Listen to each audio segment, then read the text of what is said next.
This is Jeffrey Cohen, President and founder of Chicago Quantum. I'm going to talk to you today about a research article, a paper that we wrote. It's 19 pages, 15 images, 21 references, and it summarizes the work that we've been doing since July. It's now August 20. We submitted this August 19th. We're expecting an archive the 21st. And so this is our full-time work at Chicago Quantum. We are picking stocks. We are optimizing portfolios. We're picking the most efficient portfolios we can find using classical and now quantum annealing computers. So, what does it mean to be efficient? An efficient portfolio gives you the highest expected profit or return on a set of stocks with the least amount of risk or variance of the return that you would see. So for the average investor, what that means is when you check your balance for your mutual funds, in 10 years, it's great if it went up a lot. But every maybe day, week, or month that you check it, you don't want it to have dropped a ton and then gone back up and down, up and down. That makes you nervous. And so if you can find stocks that just go up, they may not go up quite as fast, but they don't really go down very much. They just go up in a straight line. That would be a very efficient portfolio. So, how do you do that? You find stocks that move against each other. So, when one stock is going up, maybe the other one's going down. Maybe if one stock's going to drop dramatically, the other one won't be affected by the activity. And in fact, it goes up. And so, um, you hear phrases like guns and butter. When people are doing great and they're buying a lot of food and butter, maybe the weapons aren't selling so much. But when a lot of weapons sales, people are hungry. And so there's different ways you could think of diversification. And what we do is we're not reading articles and telling you what analysts think. We're not playing to the emotions of an investor.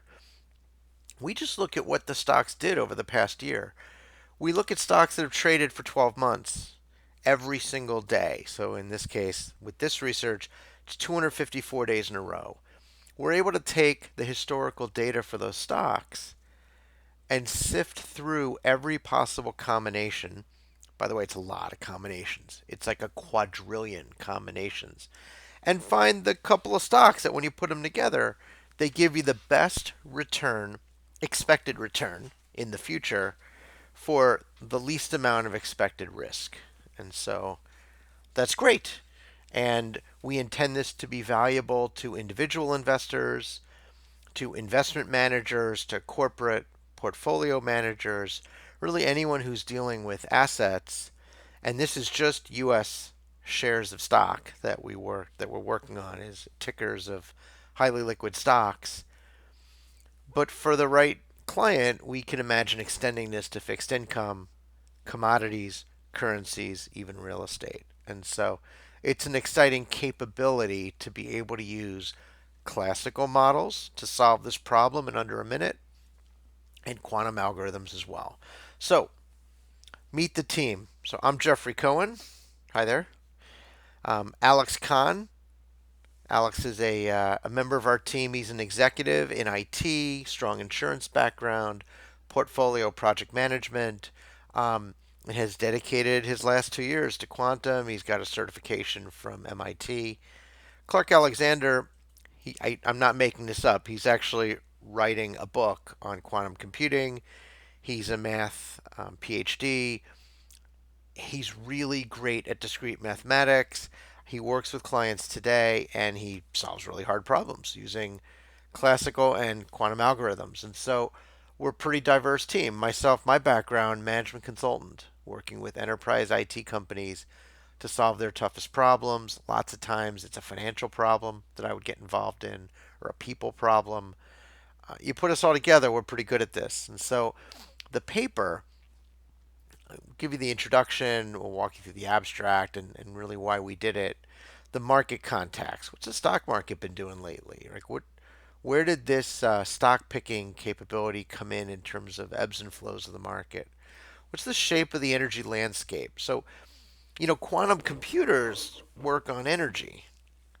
They don't work on just numbers. And so you have to lay out your problem and then measure the energy.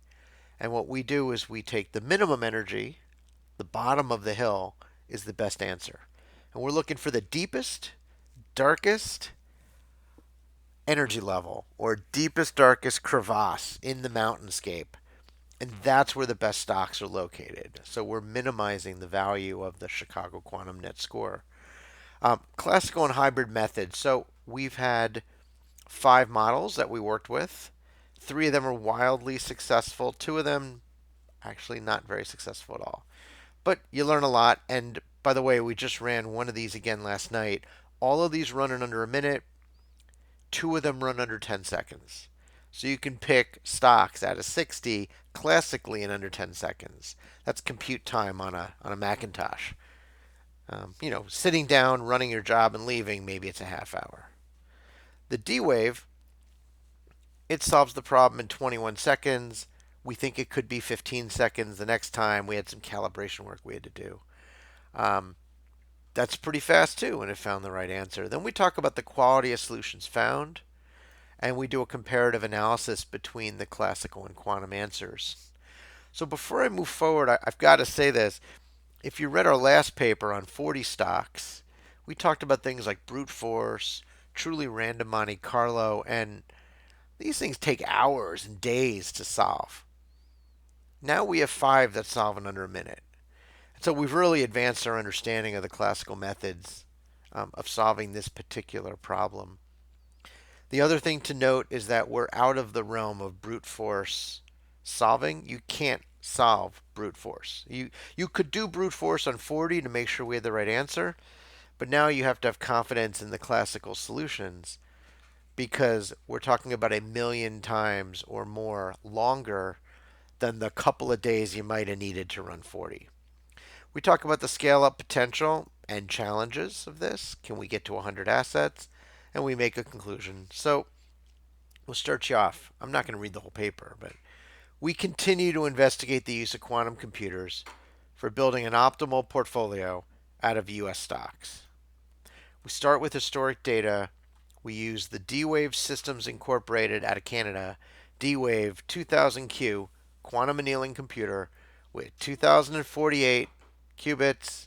It's the lower noise model, first introduced in 2017. We love this box. It's great. It's precise. We get the absolute correct answers out of it. We're learning how to engineer it. We're learning how to drive it and get performance out of it. I love it. This is a buy and hold strategy. We're selecting efficient buy and hold portfolios.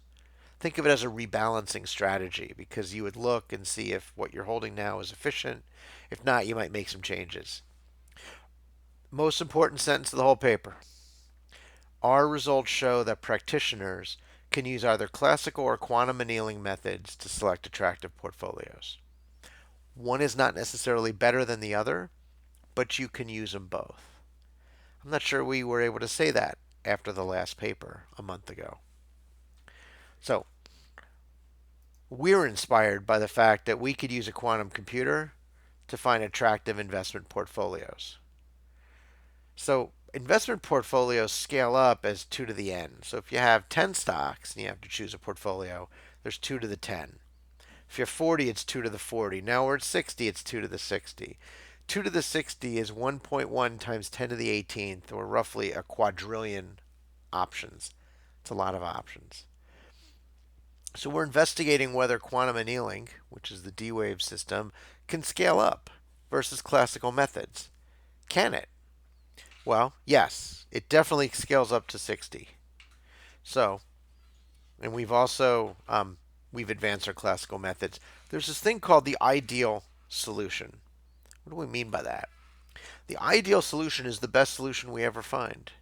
In this case, there's a 1 stock solution and a 2 stock solution that are just amazing. The 2 stock solution has been the same answer for 5 weeks, which is very surprising to us. So let's go into it. What is the Chicago Quantum Net Score.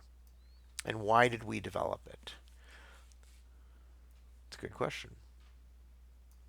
The Chicago Quantum Net Score takes the variance of a portfolio and it subtracts off the expected return of that portfolio raised to a power.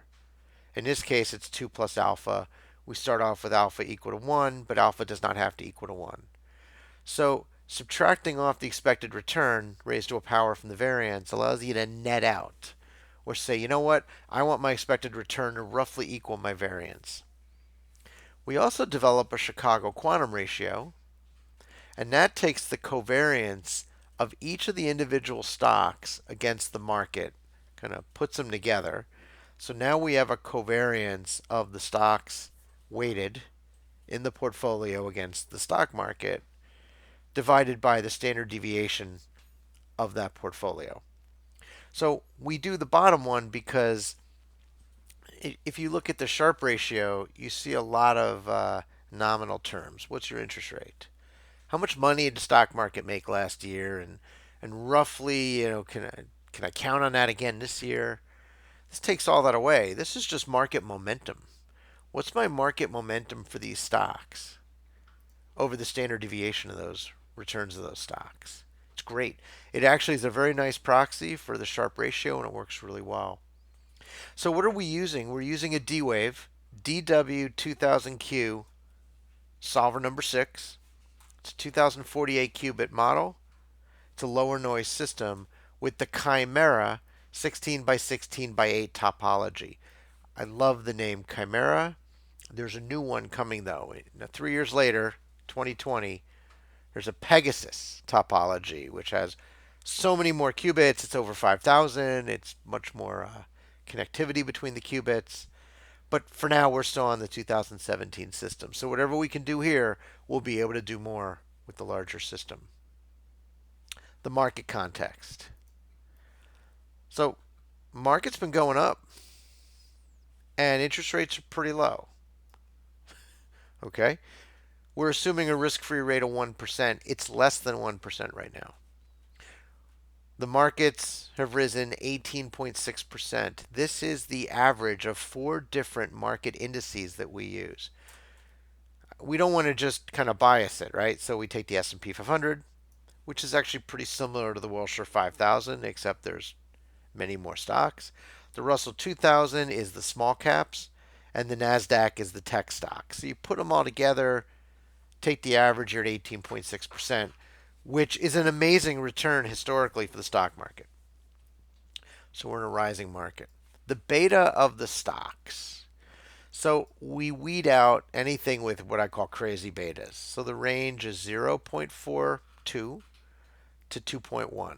That means simply that if the stock market's going to go up 1%, there's stocks that only go up 41.7% of that. So this is kind of like the market push to that stock. So you think of utility stocks. You think of the stocks that don't really move very much. Pipeline companies, right? A 2.12 means the stock market goes up by 1%. I expect the stock to go up by 2%, right? Amazon, Apple, Tesla, consumer discretionary stocks that if the market goes up, you'd expect them to go up a lot. So the variance of the S&P 500, you have to be a real quant to care about this. It's 3 zeros, 45105. We would expect this number to be 3 zeros, 40. So you see a little more variance in the S&P. The 60 stock all-in portfolio, which we picked relatively randomly, has an expected future return of 22%. If the last year indicates next year, this market goes up 22% for these 60 stocks if you held 1/60th of your assets in each one of them. The standard deviation of the portfolio is expected to be 2.48%. That yields a Sharpe ratio of 8.92. That is an unbelievably high Sharpe ratio. The markets are very frothy right now, and so our model, is operating in this frothy market. So I had a question today. What if the market drops? What if we're in a declining market? we probably will have to flip the sign. We'll somehow have to um, flip the sign. So what I mean is the answer will be, the expected return will be lower. The variance will be higher because it'll be moving. And so our CQNS score will be a positive number. And so then we may have to change some of the plumbing of the system to do that. What's the shape? By the way, what's an energy landscape and what's the shape of it? So if you look here, so when we run the quantum computer, we get back an energy score. We then factor that energy score into the Chicago quantum net score. We kind of keep track of how it's supposed to change and we flip it back. So we score 220,000 plus portfolios and we take a look at the Chicago quantum net score across all of them. So the first thing to notice is the blue. The blue is the average. It's really flat. There's no bias in the Chicago quantum net score by size of the stocks. In fact, it is amazingly flat. On the other hand, the green, that's the minimum score or the best score. So when you see it going down like this, that is an amazing response. You want a portfolio that has a highly negative CQNS. And so you notice here that at the lower end of the range, you can get an amazing portfolio. Now you can pick one that's a little bigger, maybe around 6 or 7 assets, maybe around 10 assets, or you can just go for the pure small portfolio and get your best values. Knowing this helps us later because we might be able to point some of our tools in the direction of the best scores. It doesn't mean that the best score doesn't have 30 assets, but it means that as far as we can tell, really great answers are at the low end. Now we're going to talk about classical and hybrid models that we used. So the first thing we did is we developed custom a fat-tailed Monte Carlo analysis. So I love kurtosis. Kurtosis does not mean bad breath. It means that you're doing a random sampling, but at the tails. You're looking for extreme events. And so that we just call it fat-tailed because it's a more easy to understand statistic. And so what happens is if you were to pick randomly, and we pick 50,000 randoms just to kind of start the ball rolling. But they're always centered around n over 2 assets. That's 30 assets. So you're going to get between 20 and 40 assets. You can do great. But as you look here, 20 to 40 assets, I'm going to get a pretty flat energy landscape. I'm not going to get very good answers at all. And in fact, that's true. You get okay answers. They're not bad. You can be very efficient. But you're not going to find those pop portfolios that really make you a ton of money. The fat-tailed Monte Carlo analysis, in our case, is running a certain number of random samples at each size portfolio. So if there's 60 portfolio sizes, let's say you did 10,000 assets per, that'd be 600,000. Then maybe you'd take another 100,000 in the beginning, just random. Maybe you're at 700,000. You can do that in seconds, maybe a minute. We've actually narrowed it down so we can run 221,660 samples. And in one of our two cases, we found the best answer. We found the best portfolio. This is great. This is a big improvement on brute force. We only expect this to do well if the best portfolio is either very large, 1, 2, 3, 4, 5 assets, or very small, very small, 1, 2, 3, 4, 5 assets, or very large, let's say 55 to 60 assets. We also custom write a genetic algorithm. So it took me a while to understand this. A genetic algorithm takes the best attributes from a portfolio and it mirrors them with another set of best attributes from a portfolio. Think of those best attributes as stocks. So we take two parents or two portfolios and we breed them and we bring them together. And if they both have the same stock, then the same stock carries down to the next generation.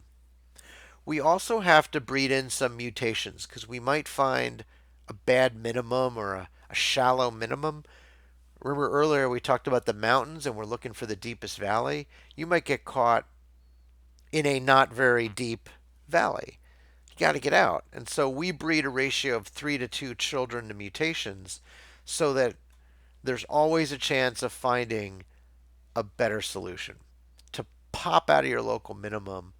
Now we tune it. So we tune it to run for 40 generations, and we pass the best 40 solutions, equal or better only, to the next generation. So let's talk a little bit about this. So there's two ways we run our genetic algorithm. This is called the initial seeding, or the initial population of parents. We're either feeding it 456 random portfolios. In this case, that takes 7 seconds. Or we seed it with the D-Wave solutions. Unfortunately, by the time we were done with our research, I think the computer was running out of memory. It took 48 seconds. I ran the same experiment this morning. It took 6 seconds.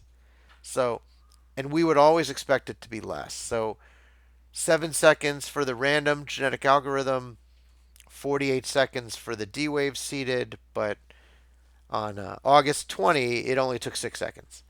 So that's terrific. We can use a genetic algorithm and find the best stocks in 6 or 7 seconds. Simulated annealer. This one really tested us. So imagine you have to rebuild the D-Wave quantum annealer. By the way, it only costs 10 to 15 million dollars. It's 12 feet high. And we're going to rebuild it in like 1 page of Python code, maybe 2. So how are you going to do that? You have to kind of really think about it. And so we're looking for the lowest energy solution in a temperature-based evolution process where the temperature, we fake it out, basically. We pretend. So we start at a high temperature. Now, at a high temperature, you want to be able to jump across the whole landscape. All different kinds of stocks, all different sizes. You can call it tunneling or jumping to neighboring energy levels. And you want to look for better solutions or deeper energy minima. So hot, jump around a lot. As the temperature cools, you think of the timer counting down, it becomes harder. We program it to become harder to jump far. And we look for the best solutions in that neighborhood. So it gets colder, can't jump as much. Just find the best place to hide for the winter, right? Where's my best solution? This model works really well. So the Chicago Quantum Net Score is an actual score. It's a fixed value that's based by asset size on a multiple of the energy level. So if we minimize the energy level, we then refactor it back to the Chicago Quantum Net Score for each size portfolio, n of 60 assets. And by minimizing the energy level, we get the best CQNS and the best portfolio. So we custom coded it in Python 3, about a page of code. It finds the optimal solution some of the times. Lately, it's been finding it all the time, but sometimes it doesn't. And in other cases, it finds a very good solution. We actually can tune it to run longer, which increases the frequency of success. In our last run, it took 15 seconds. So we already talked to you about 7 seconds for a genetic algorithm, 15 seconds for simulated annealing. Wait a minute, Jeff. Your last paper said this took hours. Well, we read a bunch of papers and we figured out how the experts were doing it. And we decided that it's not enough just to read the paper.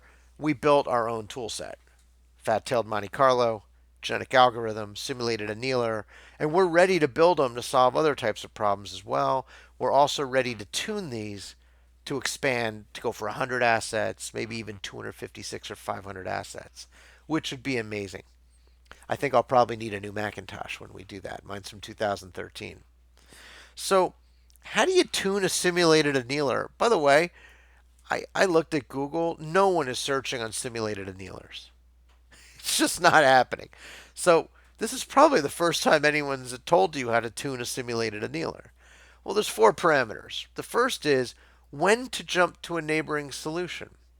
When the temperature's warm, sometimes we even jump to a worse solution if it's slightly worse. The second is initial temperature and minimum temperature, which determines the temperature range for annealing. The third thing we look at is the cooling rate. How quickly do we cool? How fast do we cool? Per cycle. And then we use that to determine the number of annealing cycles, which is the temperature max minus the temperature min over the cooling rate. And the fourth is the number of annealing trials. D-Wave calls them sweeps per annealing cycle. So think of it this way. If you're kind of searching back and forth, you do 200 searches at each energy level or annealing cycle. And then those 200 searches, you're looking for best answer each time. And if it finds one, boom, do I jump or not? And then move to the next. So it was great. We love this, right? So then the other one we use, though, D-Wave has a simulated annealer. So I want to thank D-Wave because they make this available free of charge. It's great. So we kept ours to only finding 2 or more assets. It found the optimal portfolio in 11 seconds. Come on. Ours was 15, theirs was 11. Theirs is a production system. We wrote ours in a page of code. We think we're going to be able to get to 11. But that's not the point. The point is D-Wave has an amazing system here. And you can use a simulated annealer. You can also specify the range of portfolio sizes to run through the annealer. So settings. I thought you might like to know how we ran the settings on the D-Wave. We tuned them. We have a beta range, or the inverse of the temperature, and that's a range of 9 to basically 5 zeros and a 1, 0.5 zeros and a 1. We run it to sample 200 portfolios for each portfolio size. So 2 at 200, 2 at 2, 2 at 200 at 2, 200 at 3, 204, all the way to 59. We also set the number of sweeps, as we talked about, at 200. And we use the beta schedule of type geometric. You can do it linear or geometric. With these settings, it's 11 seconds. We found 168 matching solutions. So if we wanted 2 assets, we got 2 assets. If we wanted 80, not 80, we wanted 47 assets, we got 47 assets. And we see the second best result, which is the 2 asset solution, repeatedly in the results. So that's great. We find the results. So I want to show you what that looks like. So in the Monte Carlo simulation, you see the Chicago quantum net score. The sequence goes from small portfolios to high. This first little bit right here, I'm going to zoom in. This is the seeding we do with the random number generator, which is truly random. You see that little bit right in the front. And then we go from 2 assets all the way to 59. And so you see it's almost an asymptotic relationship between the Chicago quantum net score and the size. By the way, you also have really terrible portfolios at the small scale and fewer terrible portfolios at the large scale. So the whole adage about diversification of your portfolio makes sense. You diversify not to get the best portfolio. You're not even close to the best, but you also avoid the worst. And the more diversification, think of it, 60 assets. You're getting to the point where there's very little flux between a good basically good portfolio and a bad portfolio. That's through our Monte Carlo. If we take a look at the simulated annealing solutions, this one's interesting. You see the same type of shape. You see the Chicago quantum net score. You see some really terrific answers down here and some horrible answers up there. And then it kind of flattens out as you get to the larger asset size. It's nice to know that the simulated annealer is giving very similar results. Now we come down and we take a look at the Taboo multi-start. Let me zoom back out. So Taboo multi-start sampler is another type of sampler. It holds the best answers. It moves forward. And so we ran this against the same exact cubo with the same exact scaling. What's fascinating is, so you see the orange. The orange is the number of assets we want for each cubo. And the blue is the number of assets we got. If the blue isn't touching the orange, we have to throw away the answer because there's a penalty function. We are punishing the answers if they're not the exact number of assets that we would expect. And what I mean by punishing is we raise the Chicago quantum net score. So if you look over to the left, you see the blue is much higher. It's not even close to the orange. And if you look at the right with the biggest portfolios, so this is basically 1 to 20 asset portfolios, and this is basically 40 to 60 asset portfolios. There's no matching answers. All the answers come in between 20 and 40. It's like a random number generator. And now you see the Chicago Quantum Net Score, it's willing to take a penalty. Just look at these values. So the best value is 0.6 negative. Negative 0.6. It's willing to take a value of 30, 25, 20, 15, 10, because it just can't find the small portfolios. It's fascinating. So taboo won't work for us. I'm sorry. D-wave hybrid sampler, bit anticlimactic. At this point, we don't see any valid results from the hybrid sampler. It's more of a black box for us. There's very few parameters. We feed it the same matrices and cubos, but we're not getting any good answers. Not one matching portfolio. So let's move to the quantum annealer. So the first thing you notice is, what are these 5 charts? What do they mean? So when you give the QUBO, which stands for Quadratic Unconstrained Binary Optimization Problem, and really what you're doing is you're giving it a matrix, and then D-Wave converts the matrix into a QUBO, loads it onto the qubits and the connectors, chains the connectors together, and it runs. But the data we give it is the blue. So if you're looking for a 10 asset solution, then the data is here. 20 assets, a little steeper. Look at 50 assets, it's a very steep blue answer. So if you feed it a 50 asset QUBO, what answer do you think you're going to get? Minimum energy level. Let me give you 3 guesses. 60, 60, and 60. If you feed it a 20 asset QUBO, what answer are you going to get without any shifting or anything if you're looking for the lowest energy? 60, 60, and 60. By the way, it's a boring movie when all the answers are the wrong answers. And so you can tip it the other way, and you can have all the answers have 0 assets as well. We got very good at that when we first started using the D-Wave. So what happens is you can't do that, right? And so we set a rule as a team. The answer at the desired number of assets, so at 10 assets, it has to be exactly, precisely accurate. At 20 assets, where these two things come together, 30, 40, 50, and all the way through, they have to be precise. We also know that the 0 point should be 0. Like 0 asset should be 0 energy. So that only leaves us with one thing. Let's create a pulley, and let's pull up the 60 assets. You see here, we're pulling it up to 0.25. And by the way, your 10 asset answer is the low point. This is using a random sampler, checking like 100 portfolios just to see if we're close at each size. 20 assets, we pull it up less. Now it's 0.03. You see at 30 assets, we're pulling it up to 0. That makes sense because you're right in the middle there. 30 assets out of 60.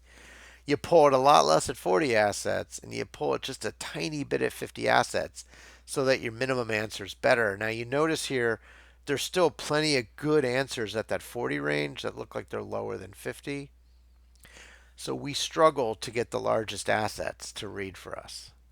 And so, but by doing this, we call this an affine transformation. We call it our lift and shift, is our colloquial name for it. This is how we get the D-Wave to find the answers that we want them to find while still being accurate. It's really important to understand. You have to do it asset size by asset size as well. So there's a lot to tell you. Let's figure out what I want to tell you here. I'm not going to tell you everything. Let's dig in here. We learned a lot about D-Wave on this run. So how does it work? Okay, how's it work? So the quantum annealer modifies the quantum fluctuations of a physical set of qubits. Are they 1 or are they 0? Are they spinning negative or positive? To allow the spin of the qubits to jump to a neighboring solution to find a lower energy level. So imagine we program it for 30 assets. We just let it go. Find the lowest energy level with all the values from 30 assets, and it gives you back a portfolio. The resulting energy level, let's say it's -2, we convert to a CQNS score, which is the value that the quantum annealer is minimizing with all those jumps. Remember we talked about in a simulated annealer, when it's hot, it jumps a lot. When it's cold, it doesn't jump very much. And so when the quantum annealer is hot, warms up, boom, you're going to jump around, you're going to find things. They call it tunneling. As it cools, as it gets to the end of the annealing cycle, it stops, and then you read it. So does that make sense? At the end, the system reads the energy and spin of the qubits, rounds it up or down, because it might be 0.65 instead of 1.0 or 0.3. It does a majority vote if there's a chain break, because sometimes the chains do break. And it outputs a string. You get 0 to 6, 0 or 1, 60 characters. One for each stock. If it's a 1, buy the stock. If it's a 0, don't buy the stock. It also gives you the energy of the system, the value of the chain break, if any. And then we append those scores. We convert it to a CQNS score, and we append it to an output file. And we accumulate these values. We also have to build what we call big matrix. Now, 60 by 60 by 60 isn't that big.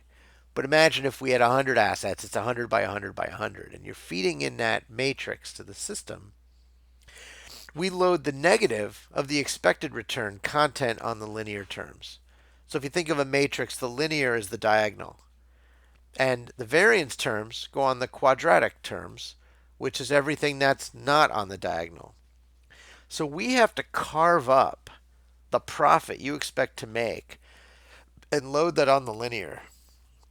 And we have to figure out how to break apart the variance and covariance, and they're all tied together, and load those on the quadratic. There's a bit of secret sauce there.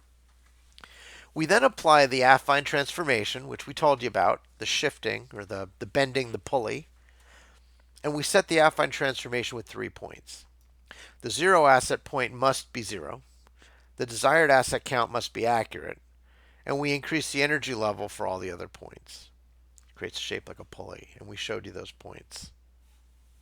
Keep going. Now, after we apply the affine transformation, we need to make sure it's going to fit in the D-wave. So what we understand from the documentation is D-wave likes values that are not quite 1.0. It'll take 0.9. It loves 0.8 to negative 0.8 to positive 0.8. Uses them all day long. Loves it. Can read those. It doesn't lose anything. It can actually take values, what they call the H range in the linear term, as high as negative 2 to 2. And it could take values in the J range. Oh, it's a typo. Between negative 1 and 1. That's a typo. So H range, 2 negative 2, J range, 1 negative 1. And so we scale our values to negative 0.9 to 0.9. So it fits. That's terrific, right? We send it to D-Wave. It does additional scaling. We can't figure out how to make it not do the additional scaling. And then we get our answers back. So we're finding it hard to find larger size portfolios. And I'm going to have to explain a little bit more about that. In fact, in our research of 60 assets, we only received from D-Wave 47 out of 60 matching assets. The good news for us is we knew that the best values are going to be in the smaller portfolios. But truthfully, we want answers in all the different asset sizes. We could make more adjustments. We can adjust chain strength and annealing times. Remember I talked about climbing the... Maybe I didn't. So when your quadratic terms are very small, it makes the energy landscape boring, not interesting. Imagine trying to find a deep valley when there's no valleys, right? Really hard to find them. And so when your quadratic terms are really small, and I want to give you a sense of how small. So our linear terms vary from negative 1 to 0.2. Typically they're negative, so -1 to -0.2. But the quadratic terms are 0.0037 and 0.0045. What's that, Jeff? I'm saying they're so different. They're like 4 thousandths of the size of the largest linear term. So it's really hard to get a grip on that from an energy perspective. So I'll show you what that looks like. So we have a way to visualize the data as it comes back from D-Wave. And this is a case of where we did improvements to the affine transformation. So we ran 2 through 50 and we got terrible results. Look at that. The blue isn't even close to the orange. So what this means is that the blue is supposed to be right around the orange. In fact, it's supposed to be above and below it. Here, there's nothing above, everything's below, and these are like 10 or 15 portfolios below. So we're like, all right, we got to change the affine transformation. So we change it here. We run it for 30. We calibrate the system. And we're able to get the blue answers to be nice and tight around the 30. We'd still rather have them all 30 or 31 to 29, but do the best you can. And then you see here we ran it from 20 to 40 and the values are nicely around the middle. But as we get to 40, it's hard to get larger portfolios. It's fine. You see the same thing here where you do the transformation and you get certain values kind of in that middle of the range. But at 50, there's nothing. There's nothing even close. And so that's a challenge for us. We understand why this happens. So the covariance terms, the quadratic terms, they're quadratic. They decrease as the number of assets increases. That's the benefit of diversification. So think of it this way. Each stock I add, now I'm spreading my diversification against all those stocks. So my covariance terms for each particular stock I add are tiny. The problem is I'm adding like 50 or 55 of them. And so they're small, but there's a lot of them. And so what happens with the D-Wave is they're small, but I add a lot of them. Take a look at this. Your biggest value on the linear is negative 0.76. And your smallest value, I think just eyeballing it, is 0.00368. So, and 365. So there's a big gap. See the yellow? That should be green. That should be the same color as these. And so it's really light. There's not a lot of energy at the 59 asset level. So we talk about that. So we run the quantum annealer repeatedly against our QUBOs in the experiment, and we accumulate valid portfolios. A valid portfolio is where the number of assets, let's say 10, matches the number of assets desired in that QUBO. Because remember, if it's a 10 asset QUBO, 10 out of 60, we penalize and make inaccurate and make worse all the portfolios that are not 10. And so we initially ran 116 values, a bunch of runs to calibrate the system and tune the D-Wave. We did those all for the 30 asset QUBO. We're adjusting settings for things like chain strength. That prevents the D-Wave from breaking chains, but it also reduces the sensitivity of finding matching answers. Post-processing. The D-Wave does a nice job of kind of rounding up a little bit, and it'll do post-processing on optimization problems. We do our shifting or affine transformation. We can adjust our scale, the negative 0.9 to positive 0.9. We could change the annealing time. So just like in the custom annealer, where I said we tuned it down to 15 seconds, we could tune this up and take more time to anneal. It gives the system more time to search, to hop around and search for an answer. We can reduce inner sample correlation. So this is a very expensive thing to do on the D-Wave. So what happens is, let's say we run 500 samples at 30 assets.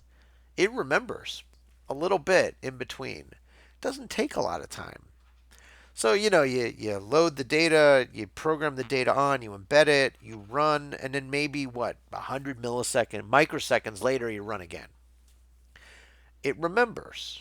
So what you can do is put a nice long buffer in between each sample.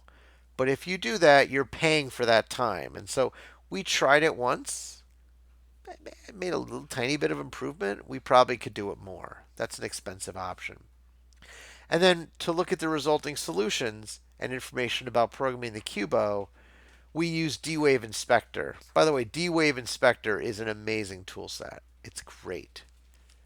And it shows you how it was loaded on the QUBO. It shows you a lot of details that you need to know. So at the end, including the calibration, we accumulated a total of 3,725 valid portfolios. We did this on 2 accounts where we synchronized when we started.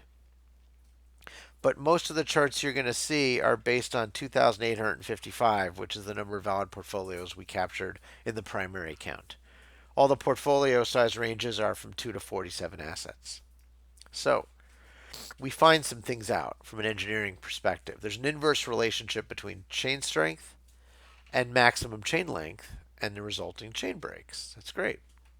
We also find an inverse relationship between chain strength and sensitivity to find valid portfolios. We settled into a chain strength range of 0.2 to 2.0 when the default is 1.0. Chain strength greater than 2 did not provide valid returns or results in our runs.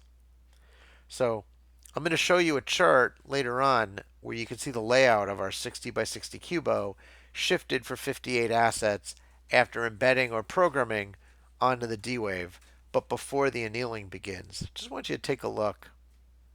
There's nothing really special about this. The yellow is one stock. That one stock has to be spread across 20 qubits. All the black areas are qubits that are not being used. The first thing that should surprise you is, wow, Jeff, you guys are using a lot of qubits. There's not a lot left. That's true. And so we may have gotten lucky picking 60 stocks, because I think if we would have picked 100, we would have run out of qubits. This is on the 2017 architecture with 2048 qubits. It's not to say that with the new D-Wave, which has over 5,000 qubits and lots more connectivity, we can't drop 100 in there and just have success right away. It's possible we can. We found a relationship between annealing time and number of valid portfolios found in each run. It's not a one-way street. So we vary our annealing time from 20 to 200 microseconds. This is against a default of 20 microseconds. So what we found is if we quench real fast, 20, we can find certain asset sizes that do great, right? Mid-sized portfolios, 7 to 24 assets, give them a low chain strength of 0.2 and a fast quench, they do great. Tons of values. For the larger portfolios, 40 to 47, and we could get a lot of success in the 40 to 47 range. And also the very much the smallest portfolios, that took 100 microseconds, so 5 times more time, and a chain strength of 2.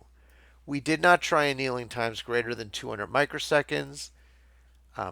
Costs more money, but it can go as high as 2,000 microseconds. And we think this may be the way to find those little handholds or those little holes in the platform in the energy landscape to find your 48 to 59 asset solutions. So that's something we might try in the next paper. How did you do? How did we do? Quality of solutions found. In this paper, we use the Chicago Quantum Net Score directly to find the best portfolios, and then we go back and pre-process the D-Wave answers for CQNS, and we run the Chicago Quantum Ratio against those. And we use the CQR as a proxy for portfolio optimization. We consistently find that the D-Wave solutions are either on or ahead of the efficient frontier that's found through pure random sampling or even fat tail random sampling. So the D-Wave does better than random sampling. So the case I'm showing you here This is 414 D-wave answers. I don't even remember what experiment this was. We compared it against 40,000 random samples. Black dots are quantum. So the quantum answers are a little worse than the efficient frontier at the low standard deviation level and are much better than the efficient frontier at the higher standard deviation level. So what that makes us feel or think is that the CQ&S portfolios tend to be a little more risky than random. And the Chicago quantum ratio portfolios actually tend to be a little less risky than random. So that's good news. We have two ways for two types of investors. So now I want to show you with the actual data set used in this research. So after we did our calibration, we took a quick snapshot. So we calibrated on 30 assets. So as you know, those are kind of in the middle of the pack. They're not the best, they're not the worst. But they're very efficient. Look at that. The red are right on or very close to the efficient frontier. That's amazing. It's 116 calibration answers. And they're amazing. Portfolios are right on the efficient frontier. That's not normal, by the way. Random would have them either spread out or would have them more towards the middle of this yellow. The blue are genetic algorithm. There's the one best answer. Spoiler alert. It's either this point or this point. I don't remember. Might be this point. And the previous, basically the second or third best runs on the genetic because we wanted to see how it was doing before it got to the final. So after we accumulated 2,588 valid portfolios in our main account on D-Wave, we took a look. The red pretty much completely covers the efficient frontier, starting at a standard deviation that's actually not that much, right? It's a little more than 2%. It's a CQR, and again, it's a CQ&S. You see the same type of thing. The genetic algorithm is finding generally much riskier solutions than the red, but there's some red stuck up in there too. And what's nice is when you see like the blue come out or the red come out over the efficient frontier, it means that 2,600 quantum answers versus 222,000 classic answers. By the way, one of them is the best answer for both quantum, genetic, and classic. And you're right in the ballpark. That makes you feel good. When we compare the different methods, this is when we can say, how'd you do? So we measure success in different ways. Did you find the ideal portfolio? And how long did it take in seconds? So 6 of them actually found the right answer.